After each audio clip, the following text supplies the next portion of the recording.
And just so it's AK, not AK. Yes, AK, like yes. academics, it's Yes. like AK. Yes. AK and Barak. How did you two find each other? That was perfect. Well, I used to like feed the homeless, Uh-huh. and he was homeless.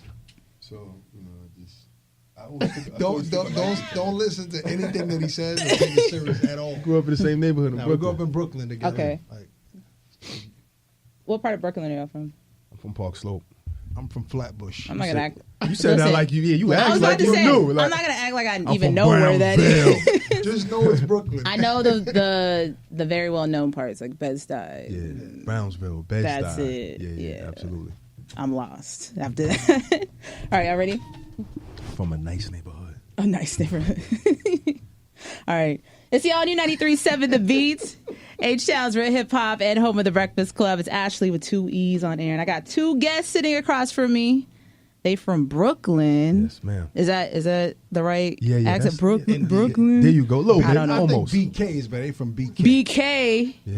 What's the difference? Because so I listen to Dave East a lot, and he's Okay. from Harlem, Right. and he has a very distinct like my mother, my father. Y'all say that? Same thing. Same thing. My mother. It's New York slang. It's New York slang. Yeah, it don't differ within the boroughs. It's all the same. Well, maybe Queens guys are a little different. Wow. Throwing shots early. But shout out, we got Ak and Barak in the building from DAZN. What's going on, y'all? How are you? We love in Texas. Everything's good. We trying to find new eating spots every day. I know y'all say you went to the Turkey Leg Hut. Oh, that was crazy. Y'all didn't even get the right ones, but Well, so you we got to go won. back. Well, the one we got is right. Was fire. Word up. So for those that don't know, we'll get into like y'all's history and what you guys do together. But why are you in town? Why are you in Houston right now? What's going on? Boxing. That's right. Yeah. I mean, we're covering a fight that's at the Toyota Center. Mm-hmm. This kid Jamie Munguia is fighting Mexican. It's a big Mexican community in Texas, Mm-hmm. so should be a good crowd to come out and watch him fight. We work for the network, DAZN, Mm-hmm. so we're working.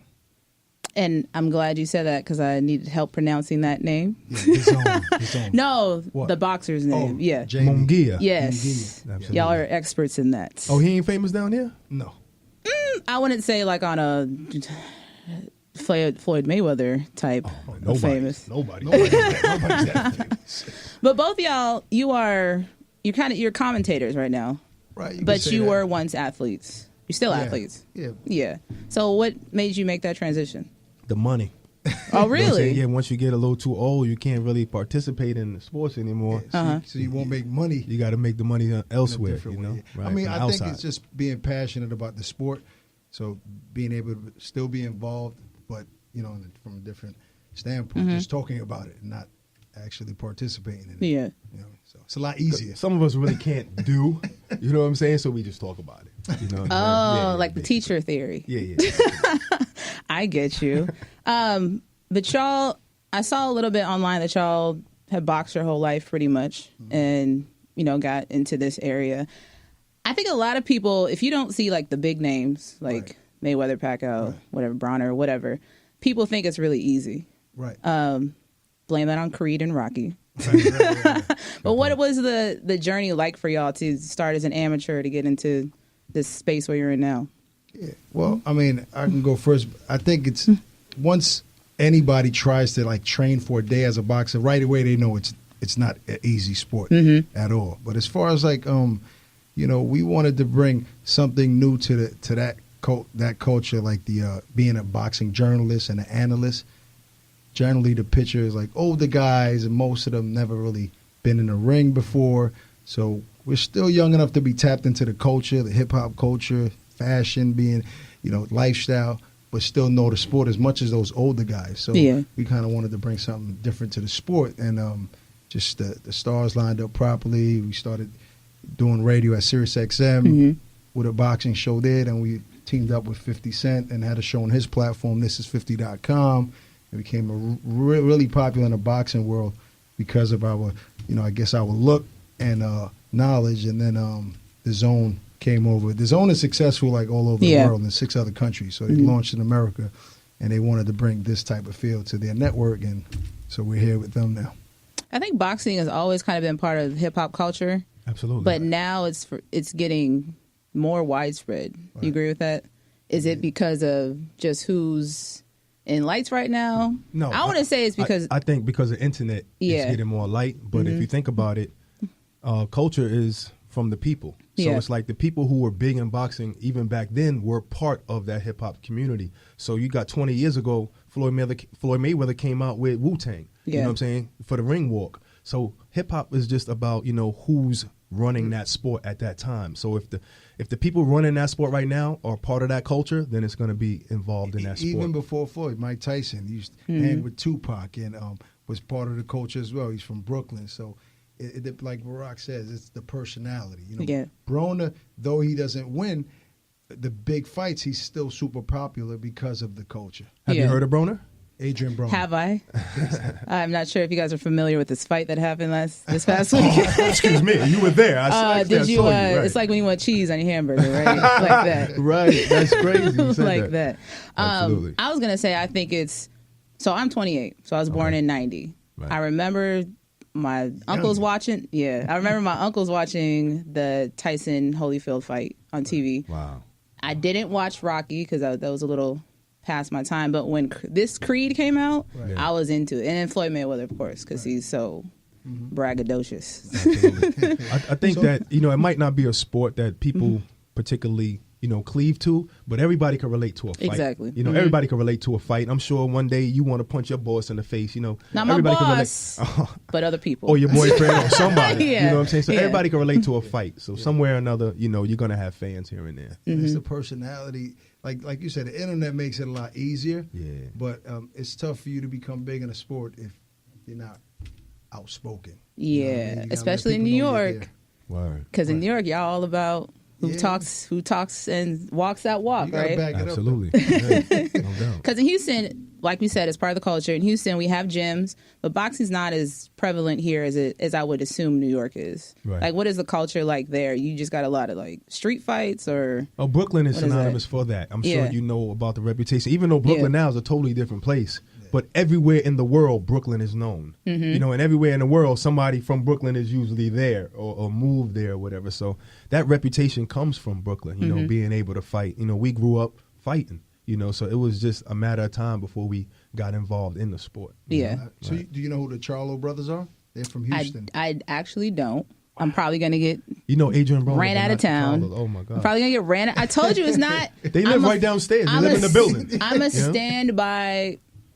a standby fan, but I don't know everything. I like. No, maybe, there you go. Yeah, there you go. It's not your fault that somebody on their team hasn't really done their job as far as PR, because you should know who they are, because they're part of the hip hop culture when it comes to fashion music. They're twins, and they are like world. Well, they're not world champions now, but one of them is. Yeah, one of them is. So it's just a good story. It's a good story for Texas. Y'all gonna get me ran out of town. Thanks. You got this your last day. You got space in Brooklyn? Y'all got room we got on your show? We got a little room for Rock and Ashley. Okay, absolutely. You got room over there. So how did 50 Cent find y'all? How did y'all connect and you get on this platform? A business partner of ours by the name of Bless actually brought us 250. We was doing our thing, like he said, like Ox said, on Sirius XM, you know, and kind of felt like, you know, being on radio, it limited us, you know, because maybe especially with these handsome faces, people have to see us, you know. No, because we were just different from the other journalists. You know what I'm saying? So it's like, if you have a look, why not use it? You know, so he brought us to 50, and you know, the rest is history. We sat from the first moment we sat down 50, we actually had a 4-hour conversation about boxing and the culture, and he was like, "Yo, I want you on board," and so we worked with him for a couple of years, and it was on thisis50.com, but it's known to be a hip hop platform where guys interview artists, and we brought boxing to that platform, and then eventually, slowly, kind of became the flagship show of that platform, so it turned into a boxing hip hop platform. So we kind of it was a big deal, you know. That's when the notoriety began. You introduced another like dimension to it, because radio, you know, it's a national. Sirius XM is national, but people can't really see you, you know. So it helped out a lot. Listen, y'all try to get me ran out of Houston. Let me get you ran out your hometown. Impossible, but go ahead. Let's go. So were you G Unit or Murder Inc. back in the day? Everyone's listening. No. Actually, I was neutral. I wouldn't necessarily pick sides. At that time, I wasn't feeding myself that kind of music, because I was trying to live a different lifestyle. So I don't feed myself that kind of negative music. But I'm on the street and I see that G Unit crushed things. You know what I'm saying? They came on and they changed hardcore hip hop like that. So they was a force to be reckoned with. Absolutely. But were you rocking with Ja Rule after 50 Cent came out? I was never rocking with Ja Rule, actually. You know what I'm saying? If I was really a hip hop fan at that time, that kind of hip hop fan at that time, then I probably would have been rocking with 50. Yeah. But I was really just staying away from that kind of music because I lived that lifestyle. The same thing 50 Cent did. We had mutual friends or whatever. I lived that lifestyle. So I'm not going to keep listening to the lifestyle that I walked away from. You know what I mean? Well, Ja had a few hits that I liked. Thank you. You know what I mean? I'm not going to totally discredit the guy. You know what I mean? You said thank you like you getting royalty checks over here. I'm really not. You just a fan I of the was singer. not involved in the Fire Festival at all. Just let that be known. Whatsoever. That's a whole other show. I always tell people that Ja Rule had everything on lock. Like Murder Inc. had stuff on lock until 50 Cent came out. I wouldn't say on lock, but they were popular. He was Murder Inc. They had Charlie Baltimore, Ashanti. They was popping. They was popping. They was popping. But when what was that song with Case Living It Up? When that shit was hot. Yeah. But when 50 Cent came out, Rockefeller and Jay-Z owned NY. If we just gonna throw like camps out there, I mean, dang. Okay, well, y'all are in town. You're with DAZN. How did that partnership come along? Well, with DAZN, they had a press conference early in the year, kind of bringing awareness to the fact that DAZN is a new company. Well, a new company in the U.S. and they're launching in America. So their whole theme was like the Netflix of sports. It's a subscription-based company. You pay $9.99, and you watch in other countries sports, or different type of sports, even like the NFL, NBA, or in other countries through DAZN. So, but here, all of these other sports have like network deals that they're tied into. So they started with boxing. So we went to some events. We kind of just did a little network, and then one of the guys named Redder that we had a conversation with, he did some research on us, and he contacted us and said, "Hey, I saw you got your social media and what you guys do with 50 Cent on This Is 50. And we want to. I think you'll be perfect match for DAZN. The type of broadcasting and presenters that we want to bring to the table." And we sent them a reel, and then we negotiated for 2-3 months. They wanted us on the platform, so now we host a weekly show on DAZN, and then we work all the fights all over the world, in London, all over this country. So that's how just being there, and then somebody doing research and finding us. Right, putting in that work, grinding for years. But the thing is that when they came into the game and they came to America, they saw how all the other networks were doing it, all the other shows, and they wanted to be different. They were already a different platform as far as streaming rather than just linear TV. So they was like, okay, we don't want to be that cookie cutter, with the suit and tie. We want to be a little bit more hip. We want to be urban. So where did they look? Right. They looked online to see, who can fit that category, and there was nobody else but us, doing it in that. I mean, listen, we had to fight against a lot, because everything else was that cookie cutter look. They weren't. They were that was a struggle for us. We had to break barriers, and that was DAZN's mantra. Like, there's we don't want to be like this network. I don't want to name networks out there, but the other networks that were big in the sport of boxing, you didn't want to. Yeah, they didn't, and that's why you'll see me on a broadcast dressed like this. No tie. You know what I mean? Kicks. You got the Chelsea boots. Yeah, not Chelsea. I got some Pumas. That was yesterday. That was yesterday. Chelsea's I don't do. Okay. But y'all, I saw that DAZN is it's like an app, right? And it's not pay-per-view. It's something that you have on your phone or you connect to your TV. But I have to make this clear. It's not just something that you can only watch on your phone. Obviously, it's 2019, so most of us have smart TVs where you can download the app on your television. On your TV, So you can watch the fights on your TV. It's not just on your phone, but this is a convenience.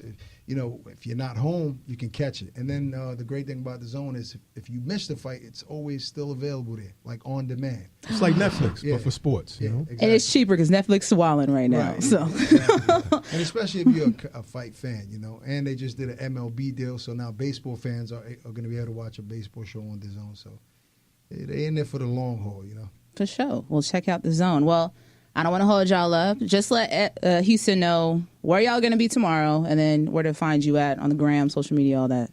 Well, we're going to be at the Toyota Center tomorrow watching Jamie Munguia probably knock out this Japanese fighter. And you can go on the gram. we got a few pages. My personal page is Boxing Bully. You know what I'm saying? We also got a huge page on there called Boxing Memes where we taking over Instagram. Yeah, mine's is Boxing with AK. That's Boxing, WITHAK. All right, so for the Houston ladies, you know.